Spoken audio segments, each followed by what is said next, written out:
بعد اعوذ باللہ من الشیطان الرجیم بسم اللہ الرحمن الرحیم رب اشرح لی صدری ویسر لی امری واحلل عقدۃ من لسانی یفقهوا قولی رب زدنی علما اللهم فقہنا فی الدین۔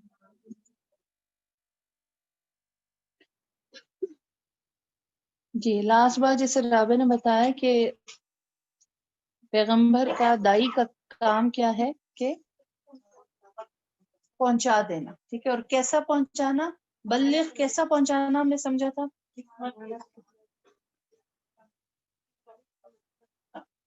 بلغ کا مقصد ایسا پہنچانا یعنی مقصد اور منزل تک پہنچنا۔ ٹھیک ہے جی، اگلی آیت نمبر 18 کو دیکھیں۔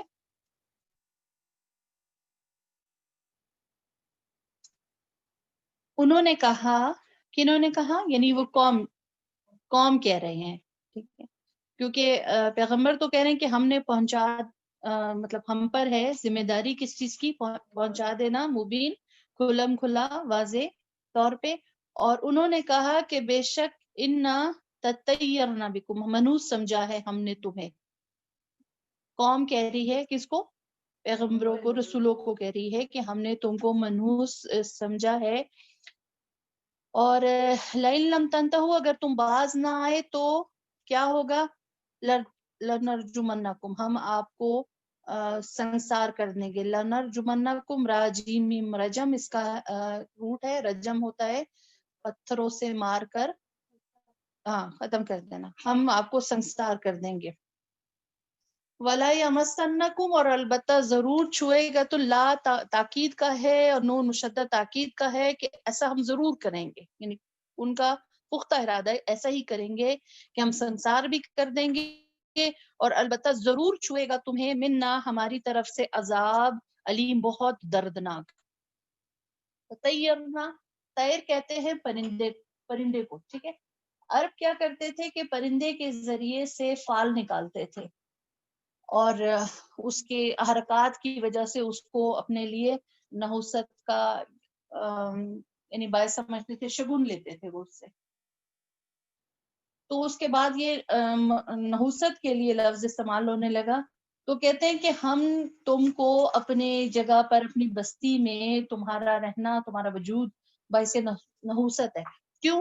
تمہارے آنے کی وجہ سے اور تمہاری باتوں کی وجہ سے اور تمہاری ان ساری جو تم دین پھیلا رہے ہو اس کی وجہ سے ہمارے یہاں اختلاف پیدا ہو گیا ہے، ہمارے یہاں بدامنی پیدا ہو گئی ہے، ٹھیک ہے، یعنی ہم بالکل پرسکون تھے، بہت اچھے معاملات پہ چل رہے تھے، تم نے آ کے ہماری زندگی کو کیا کر دیا؟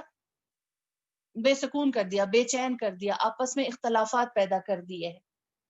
تو اور اگر تم باز نہ آئے تو ہم تم کو ہلاک کر دیں گے۔ دیکھیں کل کی اگر آیتیں اگر آپ کے ذہن میں ہو تو سیم یہی بات ہے کہ نبی کریم صلی اللہ علیہ وسلم کے تعلیم اور پیغام کو بھی کیا سمجھا جا رہا تھا کہ ان کے اس پیغام کی وجہ سے، دین کی اس تبلیغ کی وجہ سے خون کے رشتے، بدر میں یہی ہوا نا، خون کے رشتے آمنے سامنے آ گئے کہ ان کے اس پیغام کی وجہ، ورنہ سب کچھ بڑا اچھا سے چل رہا تھا۔ تو کہتے ہیں کہ اگر تم باز نہ آئے اپنے اس کام سے تو ہم تمہیں ضرور ہلاک کر دیں گے، تمہیں ہم بڑا دردناک عذاب پہنچائیں گے۔ تو وہ کیا کہتے ہیں پیغمبر؟ قالوا طائرکم معکم، انہوں نے کہا نحوست تو تمہارے ساتھ ہے۔ ان ذکر تم، کیا نصیحت کیے گئے ہو تم؟ بلکہ انتم قوم مسرفون، بلکہ تم لوگ حد سے بڑے ہوئے لوگ ہو۔ آپ پیغمبروں کا رویہ دیکھ رہے ہیں کہ یہ ان کی ایک دھمکی ہے، اور دھمکی بھی معمولی نہیں ہے، بڑی تاکید کے ساتھ کہہ رہے ہیں ہم تمہیں رجم کر دیں گے، یعنی پتھروں سے اتنا ماریں گے کہ تم ہلاک ہو جاؤ گے، اور بڑا شدید ہم تمہیں اذیت، تکلیف اور دردناک قسم کے، یعنی بڑی دردناک موت ہم تمہیں دیں گے۔ اس کے باوجود وہ دھمکی میں نہیں آتے، بلکہ کیا جواب دیتے ہیں کہ جو نحوست کا پیغام تم ہمیں دے رہے ہو کہ تم منحوس ہو، وہ تمہارے ساتھ لگی ہوئی ہے، ٹھیک ہے، کیونکہ جرم ہمارا تو صرف اتنا ہے نا کہ ہم تو یہ کہہ رہے ہیں کہ تم سیدھے راستے پہ آنے کا کہا جا رہا ہے۔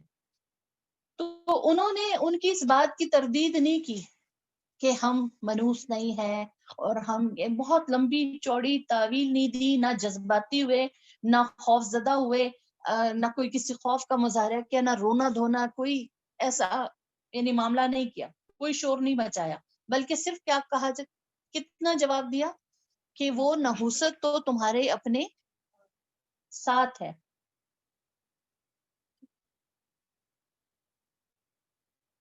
تو آپ دیکھیں کہ ان کی یہ مخالفت جو کی جا رہی ہے، اور آگے جو وجہ بھی بتائی ہے کہ کیوں کی جا رہی ہے، کہ کیا تمہیں تو صرف نصیحت کی جا رہی ہے، بلکہ تم کیا ہو لوگ حد سے بڑے ہوئے. کسی بھی اچھی بات کی، کسی بھی حق بات کی مخالفت کیوں کی جاتی ہے؟ وجہ کیا ہوتی ہے؟ اس لیے کہ دیکھیں لوگوں کو حدوں میں جو رہنا، جب رہنے کا کہا جاتا ہے نا، تو یہ بات لوگوں کو اچھی نہیں لگتی.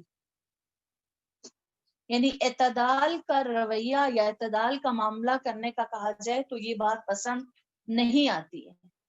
کیوں کہ انسان کسی حد پہ رکنا نہیں چاہتا، لذت کے حصول کے لیے یعنی ہر جائز ناجائز کام کرنا چاہتا ہے، تاکہ اس کی جو ہرس ہے، اس کی جو ہوس ہے وہ پوری ہو. تو مصرف ہوتا ہی حد سے بڑھنے والا ہے. یعنی معاشرے میں جب بھی کوئی حقوق کے نام پر حد پار کرتے ہیں اور ان کو اگر روکا جائے تو مصرفین کو یہ نصیحت اچھی نہیں لگتی. ٹھیک، کیوں؟ اس لیے کہ وہ حد پہ نہیں رہنا چاہتے. نصیحت جو ہے، اللہ کے جو پیغامات ہیں یا دین جو ہے، شریعت جو ہے، وہ آپ کو حدوں میں رہنے کے یعنی ایک آپ کی تربیت بھی کرتی ہے اور آپ کو رہنمائی بھی کرتی ہے اور بتاتی بھی ہے. لیکن عموماً ایسی چیزیں لوگوں کو اچھی نہیں لگتی ہیں. آپ دیکھیں گے کہ کتنے بھی ہماری زندگی کے عام جو معاملات ہیں، ہمارے عام زندگی کا رہنا، شادی بیاہ، مرنا جینا، دیگر معاملات، ان میں جب لوگوں کو اسراف سے روکا جائے تو لوگ کیا کہتے ہیں؟ اسپیشلی شادیوں پہ جب بہت زیادہ اسراف ہوتا ہے، اور اگر ویسے تو کم ہی لوگ اس سے روکتے ہیں، لیکن اگر کوئی روکنا چاہے اور روکتا ہے تو کیا کہا جاتا ہے کہ اب آپ کیا چاہتے ہیں کہ ہم خوشی بھی نہ منائیں، ٹھیک، اور ہم جو ہے کیا کھانا پینا بھی چھوڑ دیں، کیونکہ کھانے کے معاملے میں منع کیا جاتا ہے کہ اب ہم کھانا پینا بھی چھوڑ دیں اور اچھا لباس بھی چھوڑ دیں. اور جو ہے عموماً اس چیز کو ہم ایسے اپنے اسراف یعنی خود پسندی ہم میں بہت ہے نا، خود پسندی کے لیے بھی یہ ساری چیزیں کرتے ہیں. اس میں خود پسندی کا کیا پہلو نکلتا ہے؟ کیا آپ کہتے ہیں کہ جب شادی وغیرہ میں یا کسی بھی ایسی کوئی فنکشن ہوتا ہے، اس میں ہم اپنا بہت زیادہ اظہار کرتے ہیں، جب اسراف کرتے ہیں، تو اس میں خود پسندی کا پہلو کہاں سے نکلتا ہے؟ شوق کرتے ہیں نا، بتانا چاہتے ہیں کہ ہم ایک بڑی چیز ہے، ہم بہت بڑی چیز ہے. بالکل، کہ ہماری پہلی بات ہوتی ہے نہیں لوگ کیا کہیں گے. ٹھیک ہے، یعنی لوگوں میں آپ کیا چاہتے ہیں؟ دراصل آپ جب اسراف کر کے لوگوں میں اپنی کیا بنانا چاہتے ہیں؟ عزت بنانا. منافق ہمیشہ اس کو پہلی فکر کیا ہوتی ہے کہ لوگوں کے سامنے میرا امیج خراب نہ ہو، لوگ میرے بارے میں کچھ نہ کہیں. ہم لوگوں کی باتوں کی یعنی بچنے کی وجہ سے ایسا کرتے ہیں نا، یعنی اتنا زیادہ اسراف کرتے ہیں کہ لوگ کیوں ہماری جو ایک عزت ہے یا ہم نے سو کالڈ ہمارا اسٹیٹس ہے وہ ایسے ہی رہے، ہماری پوزیشن بنی رہے، تو ہمیں کوئی کچھ کہے نہیں. یہ فکر منافق ہوتی. آج ہمیں منافقت بہت زیادہ ہے، اس لیے ہم ایسی ساری چیزیں کرتے ہیں اور یہ کہتے ہیں کہ نہیں دیکھیں اگر نہ کیا نا، لوگ کہتے ہیں نہیں دیکھیں دنیا کے ساتھ چلنا پڑتا ہے، لوگ کیا کہیں گے، اور عزت کی بات ہوتی اور برادری ہے اور خاندان.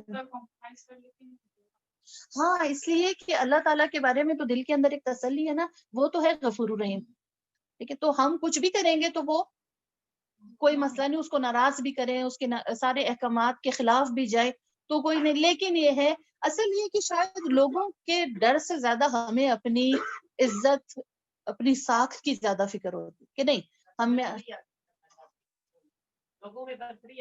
بالکل برتری حاصل کرنا چاہتے ہیں. یعنی منافق آدمی یہی ہوتا ہے نا کہ جو وہ ہوتا نہیں ہے لیکن وہ بننا چاہتا ہے. اب اس کے لیے دیکھیں بعض دفعہ لوگ بہت زیادہ یعنی کے معاملات ایسے بھی ہو جاتے ہیں مالی طور پر وہ بہت کمزور ہو جاتے ہیں.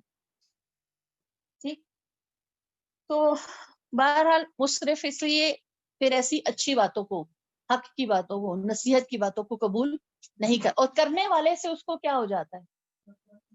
ٹھیک ہے، آپ ایسی باتیں کر کے دیکھیں، جب اپنے ارد گرد یہ ساری چیزیں دیکھیں گے، اسراف دیکھیں گے، کسی کو حد سے نکلتا ہوا دیکھیں گے، آپ اسے روکیں تو وہ آپ سے کتنی محبت رکھے گا. بہت زیادہ اوائڈ، نہ صرف اوائڈ کرے گا بلکہ اس کے یعنی دل میں آپ کے لیے کوئی اسپیس بھی نہیں رہے گی، بہت زیادہ منفی آ جاتا ہے. ٹھیک، آگے فرمایا کہ اور آیا پرلے کنارے سے وجہ من اقصى المدینہ رجل یسعی، پرلے کنارے سے شہر کے، ٹھیک ہے، کافی دور سے ایک شخص آیا، یسعی دوڑتا ہوا. اس نے کہا اے میری قوم پیروی کرو ان رسولوں کی.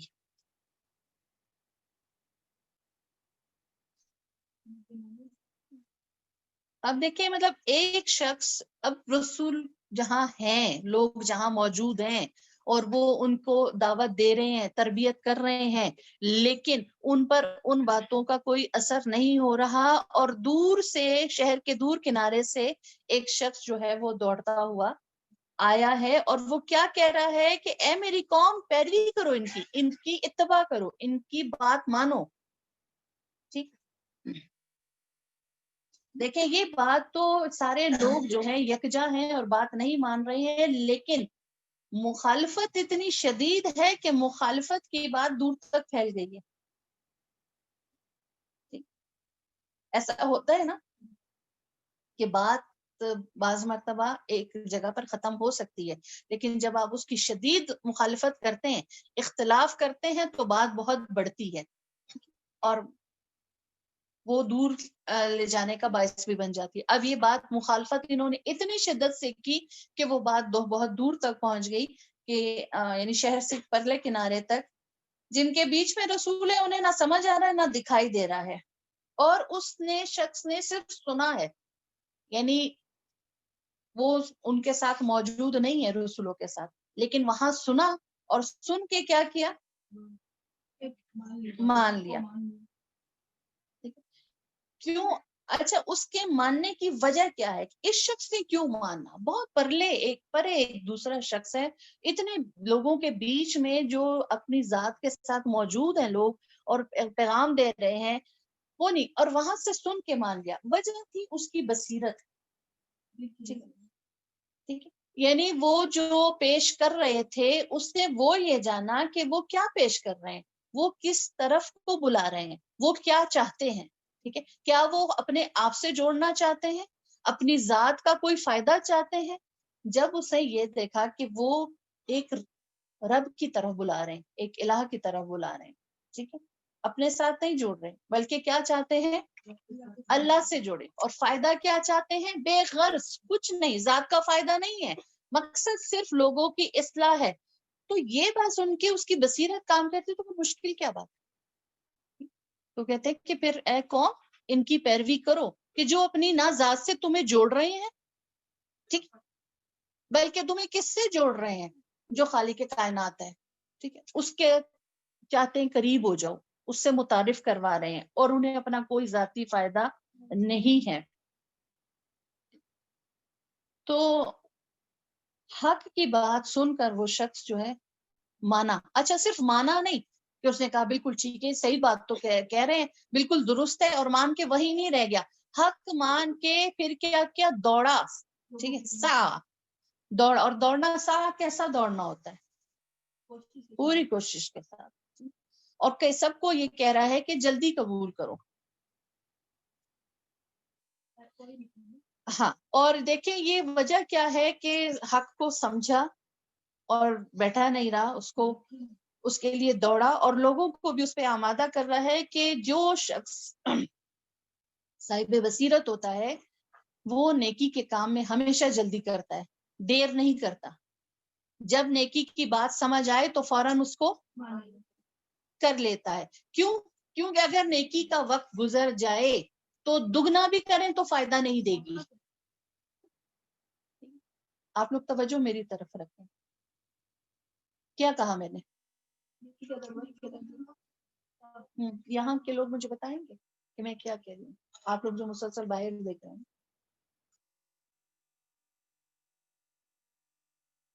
کہ نیکی کا اگر وقت گزر جائے تو آپ دگنا بھی نیکی کر لیں تو وہ فائدہ نہیں دیتے. اگر جو آپ نماز پڑھ لیں، فار ایگزامپل ظہر کی نماز آپ وہ نہیں کرتے، آپ سوچتے ہیں کہ کیونکہ نیکی کے کام میں سوچنا نہیں ہے نا، بیٹھ کے سوچیں، اچھا مشورہ لیں. اس شخص نے تو ایسا کچھ بھی نہیں کیا کہ بس بات سنی، ایک سمجھ جائے کہ وہ ان کا پیغام اس طرح سے اچھا لوگوں کے پاس سے یہ تحقیق نہیں کہ تم بتاؤ میں ان کی بات مانوں یا نہ مانوں، یہ راستہ صحیح ہے یا نہیں ہے، میرا کوئی نقصان تو نہیں ہو گئے، ٹھیک ہے درست ہے. نہیں، اسے لگا کہ بات کیا ہے سچ، اپنی سمجھ میں آ گئی نا، اپنے دل کو حق نے یعنی متاثر کیا، اس بات وہاں سے وہ اپیل ہوا، کہنے لگا کہ ہاں ٹھیک ہے، اس نے کر لیا کہ لوگوں کو پیغام دے رہا ہے.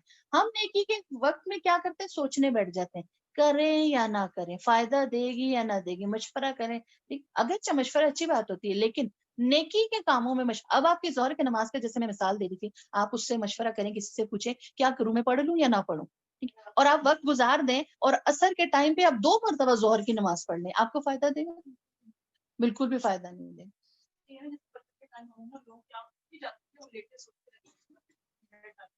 ابھی ہے صحیح. یا کوئی بھی نیکی، کسی کی مدد کرنی ہے، کوئی صدقہ، کوئی خیرات ہے، اور آپ صرف مشوروں میں وقت لگا دیں تو کیا ہوگا؟ ہاں، ضائع بھی ہو جائے گا، اور وہ چیز یعنی سابقون میں شامل نہیں ہوں گے آپ. نیکی کے لیے جو ہے وہ سابقون میں شامل ہونا بہت زیادہ ضروری ہے، سابق ہونا چاہیے. حضرت عائشہ کی مثال ہے، وہ آیت تخیر جب آئی تھی تو حضرت آپ نبی کریم صلی اللہ علیہ وسلم نے کہا کہ آپ حضرت عائشہ سے کہا اپنے ماں باپ سے مشورہ کر لیں. تو انہوں نے کہا کہ اس کام کے لیے میں اپنے ماں باپ سے مشورہ کیوں کروں؟ ہاں، تو پھر کیا کیا، یعنی آپ سب سے پہلے اس نیکی کے کام کی طرف آنے والی تھی نا.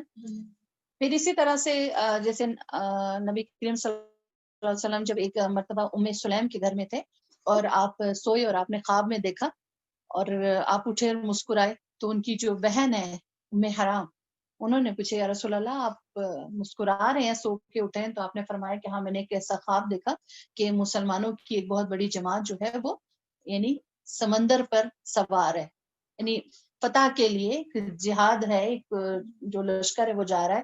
تو انہوں نے کہا کہ اچھا آپ دعا کریں کہ میں بھی ان لوگوں میں شامل ہوں. تو آپ نے دعا کی کہ آپ بھی انہیں شامل ہوں کے، اور پھر انہوں نے کہا کہ وہ بہت سے لوگ شہید ہوئے ہیں تو آپ کا دعا کریں میں بھی ان لوگوں میں شامل ہوں. جو تو ہوا بھی ایسے کہ پھر وہ یعنی گھوڑے پہ سوار تھی اور ایک جگہ پر گھوڑے سے گر کے ہوئی، اگرچہ جنگ میں باقاعدہ شامل نہیں ہوئی تھی، لیکن جب انسان دین کے راستے میں ہوتا ہے، نیت ارادہ، اور وہ دین کے راستے نکلی تو تھی نا، لیکن بہرحال وہ شہادت کا درجہ پایا. تو پھر اسی طرح ایک موقع پر نبی کریم صلی اللہ علیہ وسلم نے فرمایا کہ کچھ لوگ جو ہیں 70 لوگ ہیں وہ بغیر حساب کے جنت میں داخل ہوں گے. تو ایک شخص نے کہا کہ یا رسول اللہ میری دعا کریں کہ میں بھی ان میں ہوں. آپ نے ان کے لیے دعا کی. کسی اور نے دیکھ کے کہا میرے لیے بھی دعا کریں کہ میں ان کا. آپ نے کہا کہ یہ سبقت لے گیا. اس مثال کو بتانے کا مقصد کیا ہے؟ ہم نیکی کے کام میں موقع دیکھتے رہتے ہیں یا دیکھتے ہیں اچھا کون کون کرے گا، اچھا کوئی اور کرے گا تو میں بھی کر لوں، لیکن وہ جو پہلا پا گیا وہ پہلا پا جاتا ہے.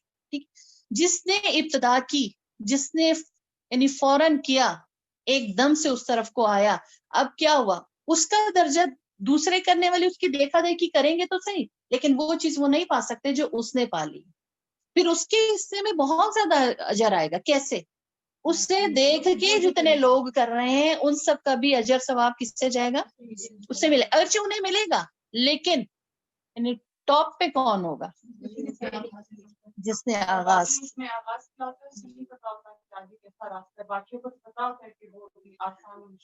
ہاں بالکل.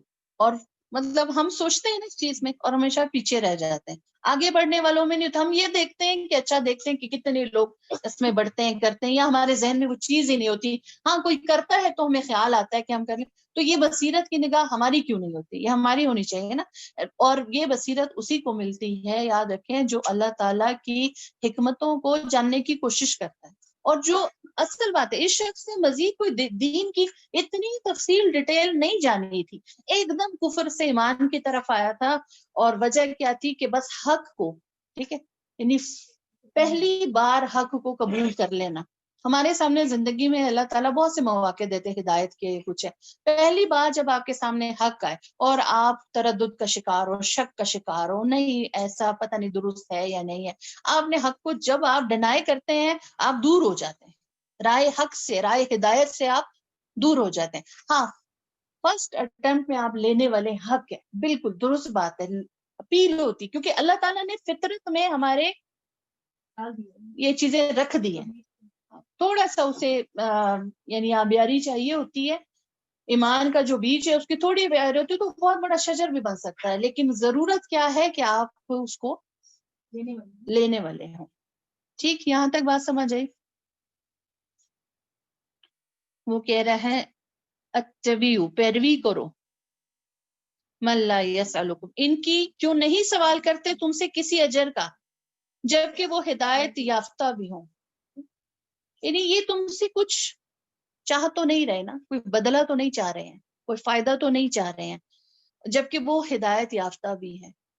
یہ بالکل وہ بات کہ جب جو ہے حضرت سفیان نے جب اسلام قبول نہیں کیا تھا تو بادشاہ نے ان سے بلا کے پوچھا تھا تمہارا نبی کہتا کیا ہے، کیا پیغام ہے اس کا، تمہیں کیا کرنے کو کہتا ہے؟ انہوں نے کہا وہ جی بس ہمیں کچھ غلط باتیں ہیں، ہاں ان کو چھوڑنے کا کہتا ہے، اور کچھ اچھی باتیں اختیار کرنے کا کہتا ہے. تو انہوں نے کہا کہ پیغمبر ایسا ہی ہوا کرتے ہیں، اگرچہ اس نے نہیں قبول کیا تھا لیکن کا پیغمبر ایسا ہی ہوا کرتے ہیں. یعنی جب عقل کو ایک بات سمجھ آ جائے، لیکن ہم جو ہے نا عموماً کس چیز میں پڑ جاتے ہیں، بال کی کھال اتارنا. اگلی آیت تو دیکھیں، وَمَا لِيَ لَا أَعْبُدُ الَّذِي فَطَرَنِي وَإِلَيْهِ تُرْجَعُونَ، اور کیا ہے مجھے کہ نہ میں عبادت کروں اس کی جس نے پیدا کیا مجھے اور طرف اسی کے تم لوٹائے جاؤ گے.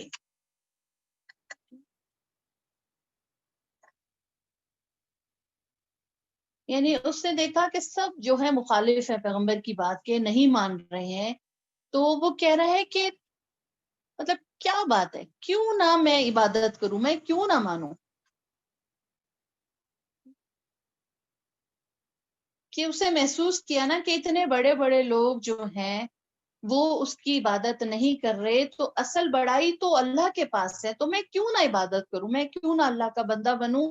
ٹھیک ہے، عبادت بندہ اللہ کا بندہ، کہ میں کیوں نہ غلام بنوں، کہ جس نے، اور بننے کی وجہ کیا ہے، اس لیے کہ اس نے پیدا کیا ہے، اور پھر دوسری چیز یہ کہ اسی کی طرف لوٹنا ہے، جانا بھی اسی کے پاس ہے، پیدا بھی اسی نے کیا ہے اور جانا بھی اسی کی طرف ہے. یعنی ایک جملے میں اس نے توحید کی، ایمان باللہ اور ایمان بالآخرت کی، دونوں کی دعوت دے دی لوگوں کہ کیوں نہ میں ایمان لاؤں، پیدا بھی اس نے کیا ہے اور جانا بھی اس کی طرف ہے، اور میں تو اس کی عبادت ضرور کروں گا جس نے مجھے پیدا کیا ہے. اور یعنی یہاں وجہ کیا بتائی جا رہی ہے کہ اللہ کی عبادت کیوں کی جائے. سمپل بات آپ کے سامنے، کیا اس نے آپ کو پیدا کیا، ٹھیک ہے، اسی نے آپ کو بنایا. دیکھیں ہمارے لیے کوئی چھوٹا سا کوئی کام کر دیتا ہے، کوئی ہمیں کوئی چیز ایسی بنا کے دے دیتا ہے، ہم اس کے کتنے مشکور ہوتے ہیں. اور جس نے ہمارا پورا وجود کی تخلیق کی ہے، جس سے ہم کتنے اپنے آپ فائدے اٹھاتے ہیں، اپنے اعضاء سے، آپ کے اندر جو تمام حص ہیں ان سے خوشیاں، یہ سب چیزیں حاصل، جس نے وجود دیا ہے، تو اس کی پھر عبادت اس کا بندہ کیوں نہ بننا جائے، اس کا غلام کیوں نہ بنا جائے. اور پھر یہ کہ اس کی طرف جانا ہے تو اس کی عبادت کیوں نہ کی جائے. یعنی اس میں دین کی طرف بلانے کا یا تبلیغ کا بہترین پوائنٹ ہے کہ اس کی بات کیوں نہ مانی جائے، اس کی عبادت کیوں نہ کی جائے. اور عبادت کیا ہوتی ہے، دیکھ کے ہم بہت سنتے ہیں عبادت، جی عبادت بندگی، یہ ڈیفینیشن اس طرح کی ہم کرتے ہیں، ٹھیک ہے، مطلب لفظی معنوں میں تو صحیح ہے. عبادت کیا ہوتی ہے؟ آپ بچوں کے اگر میں پوچھوں نا، ٹھیک ہے، یہ 2-4 لوگ ہی ادھر بیٹھے ہوئے ہیں، باقی سب کا چپ کر ادھر. عبادت کیا ہوتی ہے کہ اگر آپ لوگوں کے بچوں کے ذہن میں ہوگا جی نماز پڑھنا، ٹھیک ہے، یہ عبادت ہے، قرآن پڑھنا عبادت ہے، روزہ رکھیں گے تو عبادت ہے، حج کریں گے تو عبادت ہے. وہ عبادت ہے اپنی جگہ پہ. ہر اس فعل اور قول پر اطلاق ہوتا ہے، یعنی ہر فعل، ہر کام، نماز کے علاوہ بھی ہر وہ کام اور ہر وہ قول، ہر وہ بات، وہ عبادت ہوتی ہے جو اللہ کی رضامندی اور اللہ کی محبت میں ظاہر اور باطن میں کی جائے. آپ کو بہت عبادت کی جو ڈیفینیشن ہے وہ ہمیشہ یاد رکھنی چاہیے. چند ریچولز کا نام عبادت نہیں ہے. عبادت ہے اصل میں خوشی سے مان لینا.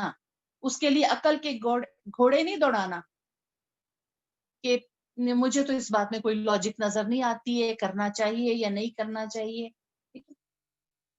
اور دین میں مشکل انسان کے لیے کب ہو جاتی ہے؟ جب اس کی سوچ رکاوٹ بن جائے. ورنہ تو کیا ہے کہ وہ سب عبادت ہے جو آپ چھپا کے کریں یا آپ ظاہر کر کے کریں، بس وہ اللہ کی رضامندی کا ہو، اس کی نافرمانی کا نہ ہو، اور اس کی محبت میں کریں. مثلا آپ دیکھیں، آپ صبح اٹھتے ہیں تو ہر کوئی جو نماز پڑھتا ہے اور جو نماز نہیں پڑھتا وہ منہ ضرور دھوتا ہے، وہ برش ضرور کرتا ہے. ٹھیک، آپ نے منہ دھو لیا، برش کر لیا، جو بھی کر لیا، یہ عبادت نہیں ہے. لیکن آپ نے جب اللہ کی رضا کے لیے نیت کر لی، نیت کر کے آپ نے وضو کر لیا، طریقہ، کیونکہ اللہ کی رضا کا کام کریں نا. اب اللہ کی رضا کے لیے سنت کا جاننا بھی بہت ضروری ہے. اور سنت پہ اتنی پیروی کے لیے کیوں کہا جاتا ہے کہ نبی کریم صلی اللہ علیہ وسلم کی اتباع کرو؟ یہاں بھی وہ کہہ رہے ہیں رسولوں کی اتباع کرو، ان کی بات مانو. اس لیے کہ قرآن پاک میں بالکل واضح کہا جاتا ہے کہ نبی کریم صلی اللہ علیہ وسلم اپنے یعنی خواہشات نفس سے کوئی بات نہیں کہتے تھے.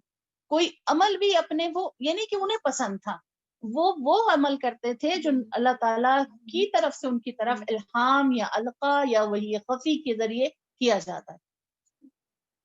منہ دھونا کوئی نہیں، ٹھیک ہے بس دھو لیں، لیکن اگر اس طرح سے دھو لیں جیسے اللہ تعالیٰ چاہ رہے ہیں، نبی کریم صلی اللہ علیہ وسلم نے کر کے دکھایا کہ اللہ کیسے چاہ رہے ہیں، اس طریقے سے وضو کر لیں.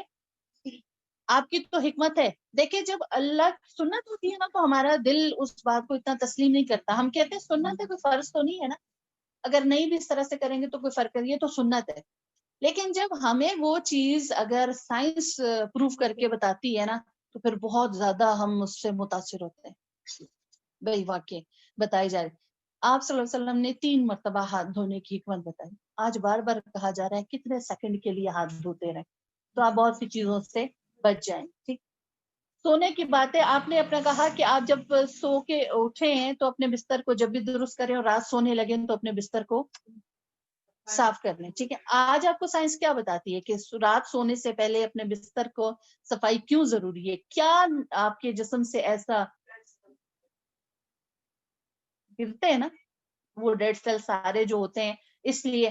اب اس وقت تو نبی کریم صلی اللہ علیہ وسلم کو تو پتا نہیں تھا، آپ نے تو کوئی ریسرچ بھی نہیں کی تھی، آپ تو کسی یعنی کوئی بھی آپ نے ایسا سبجیکٹ نہیں پڑھا تھا کہ آپ کو پتا ہو کہ یہ، آپ تو امید تھے نا. ڈیڈ سیل جسم اس سے گرتے ہیں، انسان بیمار مزید ہوتا ہے، بہت سے شیطان کے ایسے وسوسوں میں آ جاتا ہے جس کو سائنس تو شاید شیطان کے ان ہمزات اور ان چیزوں کو نہیں مانتی ہے، لیکن آپ صلی اللہ علیہ وسلم نے تو یہ بتایا نا. اور جب کہ آپ امید تھے، آپ تو کسی اسکول کالج یونیورسٹی میں نہیں گئے تھے، لیکن بتایا. اس تو ہم نے کبھی یہ سنت نہیں کی. ہاں آج جب سائنس پروف کرتی ہے اور بہت سی مہلک چیزیں ہمارے سامنے آ رہی ہیں تو اب ہم اپنی کیئر کے لیے ایسا ضرور کرتے ہیں. اگر سنت سمجھ کے کریں گے، اللہ کی محبت رضا میں کریں گے تو عبادت ہے. اور اگر نہیں کریں گے، باقی تمام کوئی کام کرتے، کھانا بھی کھاتے ہیں، آپ کھانا کھا رہے ہیں، کھانا بھی قرآن پاک میں جیسے کہا ہے کہ کھانا بھی ایک عبادت ہے.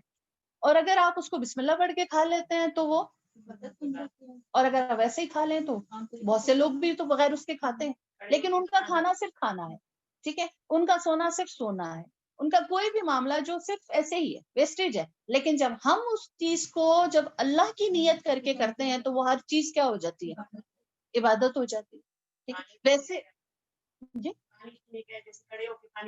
بالکل سنت نہیں اختیار کریں گے. کچھ بھی معاملے، کچھ بھی آپ بہت باتیں کرتے ہیں دن بھر میں، باتیں کرتے رہتے ہیں، لیکن جب آپ خالص اللہ کے لیے کوئی بات کرنا چاہتے ہیں، کوئی جملہ بولتے ہیں، تو وہ بھی آپ کی کیا ہو جاتی ہے؟ عبادت ہو جاتی ہے. آپ بہت سی چیزوں سے یعنی جو گفتگو میں ہم ہر طرح کے معاملات کر جاتے ہیں، لیکن جب ہمارے دل میں یہ ہو اللہ کی محبت، اس کی ناراضگی کے ڈر کے خوف سے، اس کی رضا چاہنے کے لیے ہم سچ پہ قائم ہوتے ہیں. آپ صرف سچ بولتے ہیں. کوئی آپ نے مصلی نہیں بچھایا، کوئی آپ تسبیحات نہیں پڑھ رہے، کوئی آپ قرآن کی تلاوت نہیں کر رہے، لیکن کوئی بھی موقع آیا ہے آپ صرف سچ کہہ رہے ہیں، تو وہ بھی کیا ہے؟ آپ کی عبادت ہے. ٹھیک ہے، اسی لیے اللہ تعالیٰ نے جو کہا نا کہ میں نے بندوں اور جنوں کو پیدا کیا صرف اپنی عبادت کے لیے. ہم سمجھتے ہیں اچھا یہ عبادت کے لیے کہ اب سارا وقت جو ہے ہم صرف نمازیں پڑھتے رہیں اور صرف قرآن پڑھتے رہیں، ٹھیک ہے، اور بس اس کے علاوہ کچھ نہ. یعنی آپ عبادت مینس کہ آپ اللہ کی رضا کے لیے کام کریں اور اس کی نافرمانی کے نہ کریں. تو بس ہر چیز آپ کی کیا ہو جاتی ہے؟ عبادت ہو جاتی. سب سوتے ہیں، آپ ایسے سو جائیں جیسے حکم بتایا سونے کا، دائیں طرف کروٹ لے لیں، اللہ کا ذکر کر کے سو جائیں، تو سو رہے ہیں آپ لیکن عبادت ہو رہی ہے، وہ بھی آپ کا عبادت میں کاؤنٹ ہوگا. واش روم جانے کی ضرورت سب کو پڑتی ہے، سب جاتے ہیں، ٹھیک ہے، جاتے بھی ہیں آتے بھی ہیں، لیکن جاتے ہوئے ہاں دعا کے تمام کے علاوہ ذرا قدم کی بھی تھوڑی احتیاط کر لیں، یہ والا قدم پہلے رکھ لیں، وہ والا بات رکھ لیں، تو اس میں بھی آپ کی عبادت کاؤنٹ ہوگی. اور ایسی عبادت میرا خیال ہے کرنا کوئی مشکل نہیں ہے. ٹھیک ہے، دیکھیں بندہ مومن کو اللہ تعالیٰ نے اتنا خوبصورت، واقعی اس کے لیے جگہ بہت خوبصورت ہے نا، بہت زیادہ. آپ دیکھیں آج کل جیسے شادیوں میں دلہن کے لیے کوئی جگہ تیار کی جاتی، اسٹیج تیار کیا جاتا ہے، بڑا قیمتی خوبصورت، اور سب کی کوشش ہوتی بہت زیادہ جتنا بھی کر لیں، بہرحال آپ اس کو اس جگہ سے تو یعنی ملا نہیں سکتے جو اللہ تعالیٰ نے اپنے بندے مومن کے لیے جنت جیسی جگہ بنائی ہے، بہت خوبصورت.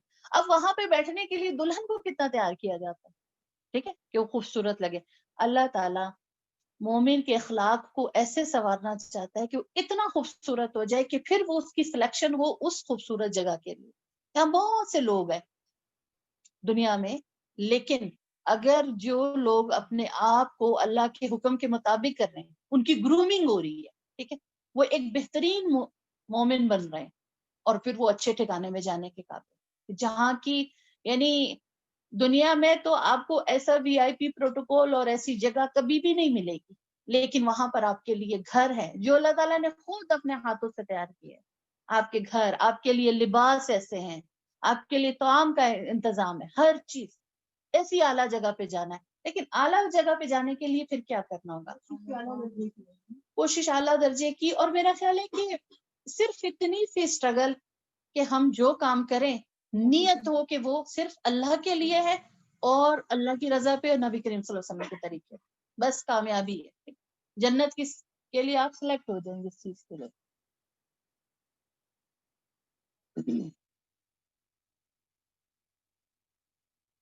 اور مومن ہے نا، دیکھیں جس سے وہ یہ کہہ رہے ہیں کہ میں کیوں نہ عبادت کروں. کہا نا کہ وہ اپنے عقل کو بہت زیادہ استعمال نہیں کرتے. جب بات سمجھ آ گئی، حق سمجھ آ گئی، اسے جھکنے میں کوئی پرابلم نہیں ہوتا. بس سمجھ آ گئی کہ اللہ کی رضا کا کام ہے، سننا ہے، تو پھر کیا مشکل ہے کرنے میں کیوں نہ کروں. ایک چیز ہے فائدہ مند ہے، اللہ کا حکم ہے اور اللہ اس سے خوش ہوتا ہے، تو میں کرنے میں دیر کیوں کروں. ہم کس میں پڑ جاتے ہیں؟ سوچنے میں، بحث میں، اور ہمارے لیے اس میں گرانی بھی بہت ہوتی ہے. لیکن جس کا دل جھکا ہوا ہوتا ہے اس کے لیے اللہ کی پسند کے کام کرنے میں کوئی مشکل نہیں، اس کے لیے جھکنا مشکل نہیں ہوتا. اگلی آپ کو دیکھیں، کیا میں بنا لوں اس کے علاوہ کچھ اتخذ من دونی آلیہ، کہ میں اس کے علاوہ کچھ اور الہ بنا لوں کہ اگر وہ ارادہ کرے میرے ساتھ، اگر ارادہ کرے میرے ساتھ رحمان کسی نقصان کا، نہ کام آئے گی مجھے شفاعت ان کی کچھ بھی، اور نہ وہ بچا سکیں گے مجھے. تم چاہتے ہو کہ میں ایک الہ کے سوا، اس الہ کے سوا کچھ اور الہ بنا لوں. کیونکہ اگر اللہ یعنی رحمان جو ہے وہ میرے ساتھ کسی نقصان کا ارادہ کرے تو مجھے کسی کی شفاعت جو ہے وہ بچا نہ سکے گی. آپ دیکھیں بہت خوبصورت آیت ہے، پیغام توحید دے رہے ہیں نا. پہلی بات تو اس نے یہ سمجھائی کہ دیکھو جس نے پیدا کیا ہے جس کی طرف جانا ہے اس کی عبادت کی جائے. اور دوسری چیز وہ الہ کے بارے میں بتا رہے ہیں، نفع نقصان کا مالک صرف اللہ ہے. ٹھیک ہے، کسی اور کوئی اور نفع نقصان کا مالک نہیں ہے. اچھا، ایک اور بہت پیاری بات دیکھیں اللہ تعالیٰ کے ساتھ آیا ہے کہ رحمان کسی نقصان کا کیا ارادہ کرے میرے ساتھ رحمان، یعنی رحمان بھی ہے، رحم کرنے والا بھی، اور در بھی پہنچائے گا، نقصان بھی دے گا. اس سے کیا بات ذہن میں آتی ہے؟ پہلی چیز تو سمجھنے کی یہ ہے کہ اللہ کو ناراض کر کے کسی کی سفارش آپ کو فائدہ نہیں دے گی بالکل بھی، کہ ہم اس میں کیونکہ اللہ کی ناراضگی کے کام کرتے رہے اور کسی کی جو شفاعت سفارش ہے وہ ہمیں فائدہ دے گی، بچا لے گی. اور اللہ تعالیٰ رحمان کسی کو نقصان پہنچانا چاہتا ہے. ہاں نقصان تو پہنچتا ہے نا. آپ سورہ البقرہ میں کیا پڑھ کے ہیں؟ وما هم بالضارین الا من احد عند اللہ، کہ نہیں کسی کو نقصان کسی ایک کو بھی پہنچتا ہے لیکن باذن اللہ، اس کے اللہ کے اذن سے پہنچتا ہے. تو پھر اللہ نقصان پہنچاتا ہے اپنے بندوں کو، تو کیا یہ ظلم میں آئے گا؟ نہیں، اس کے نقصان، اس کے در میں بھی اس کی رحمت ہے، اس نقصان پہنچانے میں بھی. کیونکہ بعض دفعہ زندگی میں کوئی چھوٹی چھوٹی تکلیف ہوتی ہے، نقصان ہوتا ہے، تو آپ کو کسی بڑے نقصان سے بچا لیتی ہے. چھوٹی تکلیف آپ کو، ٹھیک ہے، کہیں سے بھی کوئی ایسا معاملہ، کسی نے آپ کو کوئی اذیت دی، آپ کے لیے کچھ برا کیا، کوئی مکر کیا، وہ سازش ہو گئی، چھوٹی ہوگی آپ کی زندگی میں، اس میں تھوڑی سی ہلچل آ گئی، لیکن اس ہلچل نے آپ کو بہت کچھ سکھا دیا. ایسا ہوتا ہے نا، یعنی چھوٹی سی چیز آپ کو کچھ سکھانے کا باعث ہوتی ہے، آپ کی اصلاح کا ذریعہ ہے. اللہ تعالیٰ کی طرف اللہ جب اپنے بندے کو کوئی تکلیف دیتا ہے نا، کوئی تکلیف پہنچاتا ہے، جبکہ وہ رحمان ہے، اس کے باوجود بھی کوئی تکلیف پہنچتی ہے تو وہ کچھ سکھانے کے لیے ہوتی ہے، آپ کی اصلاح کا ذریعہ ہوتی ہے، اللہ کے قرب کا ذریعہ بنتی ہے.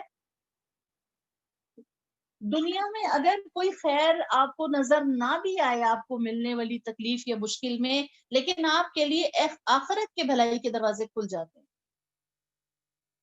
یعنی کوئی شخص ہے بہت بیمار ہوا، اب اس کی بیماری میں کیا خیر ہے؟ بیماری اس حد تک ہوئی، فوت ہو گیا، اب اس فوتگی میں کیا خیر ہے؟ خیر ہے نا. ہاں، وہ بیماری اس کے گناہوں کا کفارہ بن گئی، اور موت تو ویسے بھی آنی ہی آنی ہے. تو کیا سمجھ آتی ہے کہ کبھی بھی اللہ کی ذات سے مایوس نہ ہو. اس کی طرف سے پہنچنے والی ہر تکلیف میں خیر ہوتی ہے. سمجھ آ رہی ہے؟ آپ کو کچھ سکھانا چاہتے ہیں، آپ کو کسی درجے پہ اللہ تعالیٰ پہنچانا چاہتے ہیں، اور زندگی یاد رکھے ہے ہی امتحان کے لیے. زندگی کی ہر صبح و شام کیا ہے ہمارے لیے؟ امتحان ہے، ٹیسٹ ہے، آزمائش ہے، اور اس سے ضرور گزرنا پڑے گا. اور دوسری چیز یہ ہوتی ہے کہ انسان بعض دفعہ زندگی میں ایسے معاملات پیش آتے ہیں، ایسا سب کچھ ہوتا ہے، یعنی ایسی کیفیت میں آ جاتا ہے جس سے انسان اپنی غلطیوں کی طرف زیادہ دیکھنے لگتا ہے، اپنی اصلاح زیادہ کرتا ہے. کیونکہ اگر ہماری زندگی پرسکون ہو، آسائشوں والی، نعمتوں والی ہو، ہر طرف سے ہمیں صرف ہماری یعنی چوائس کے مطابق سب کچھ مل رہا ہو، محبت، ٹھیک ہے، ضروریات پوری ہو رہی ہو، تو پھر ہم کیا کرتے ہیں؟ ہم اللہ کی طرف اس طرح، اور ہم اپنی زندگی میں یعنی مطمئن ہوتے ہیں نا. شاید اللہ سے رجوع اس لیے بھی نہیں کرتے کہ اللہ کی طرف سے مطمئن ہوتے کیونکہ ہم بہت اچھے ہیں، تمہاری زندگی میں سب کچھ بہت اچھا چل رہا ہے، لیکن اس لیے پھر ہم غافل ہو کر زندگی گزارتے ہیں. لیکن اس طرح کی چیزوں کا ہماری زندگی میں آنے کا مقصد یہ ہوتا ہے کہ اس بڑے دن پہ اگر جا کے جاگیں گے تو اس دن کے جاگنا کوئی فائدہ نہیں دے گا. تو اللہ تعالیٰ دنیا ہی میں بعض چیزوں میں ایسے مبتلا کر کے آپ اس کی طرف رجوع کر لیں، توبہ کر لیں، اپنی غلطی کی اصلاح کر لیں، تاکہ اس بڑے دن کی پکڑ سے بچ جائیں. آپ دنیا میں اس وقت کسی سے بھی پوچھیں، ارد گرد کے لوگوں سے، کوئی شخص آپ کو ایسا نہیں ملے گا جس کی زندگی میں کوئی پرابلم نہ ہو.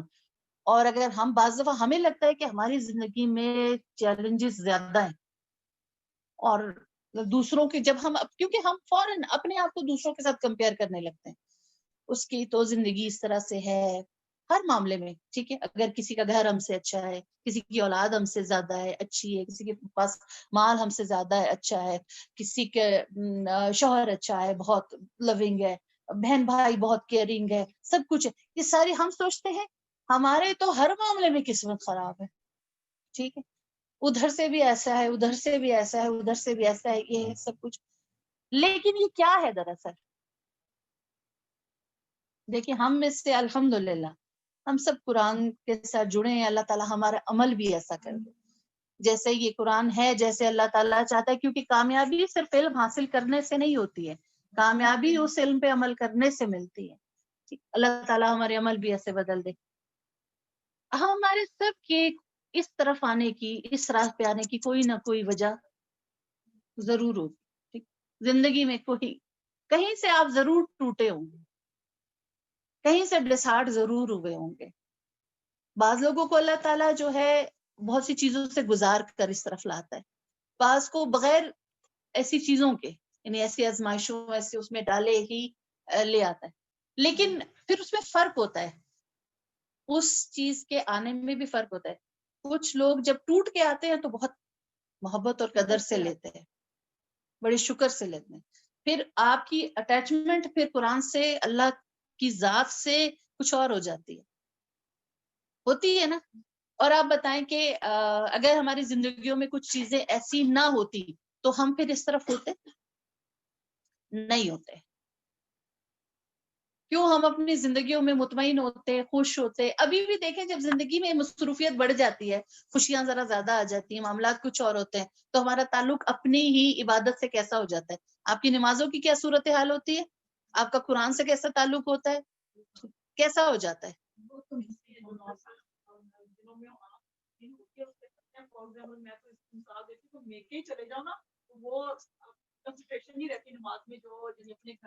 بالکل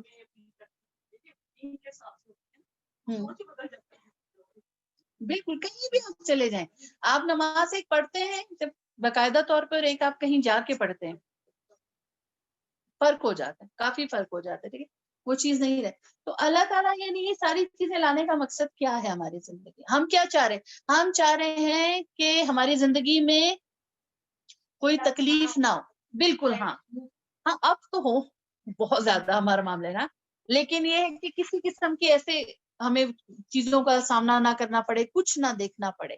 ٹھیک ہے، نہ میں بیمار کبھی نہ ہوں، مجھے کبھی کوئی ایسی تکلیف نہ پہنچے. ٹھیک، مجھے بچوں کی طرف سے بھی کوئی پرابلم، میرے بچے بہت اچھا اعلیٰ پڑھیں، ڈگریاں لیں، کامیاب ہوں، اور اپنے اعلیٰ سب کچھ ملتا رہے. کچھ بھی ان کی طرف سے ایسا معاملہ نہیں ہو، ہر طرف سے میرے ماں باپ ہمیشہ سلامت رہیں، ٹھیک ہے، ان کو کبھی کچھ نہ ہو، اور مجھے مالی تنگی کسی قسم کی نہیں ہونی چاہیے، کوئی پریشانی نہیں ہونی چاہیے، کچھ بھی نہیں ہے، اور شوہر بھی میرا بہت تابعدار ہو، ٹھیک ہے، جو میں کہوں ویسا ہو جائے، یہ سب چاہتے ہیں نا. لیکن ایسا نہیں ہوتا.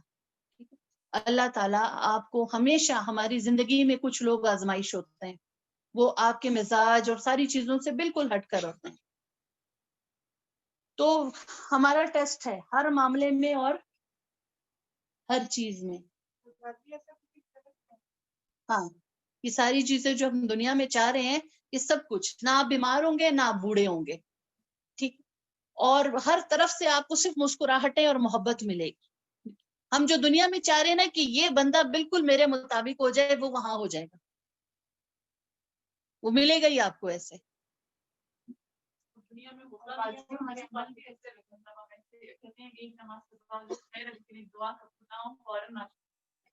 بالکل ٹھیک. اور یہ نہیں دیکھے ابھی آگے یہی بات آنے والی، آپ نے بہت اچھی بات کی، آگے یہی بات آنے والی ہے کہ ہم مطلب صرف لینا چاہتے ہیں، ٹھیک ہے، اس کے لیے کچھ کرنا نہیں چاہتے.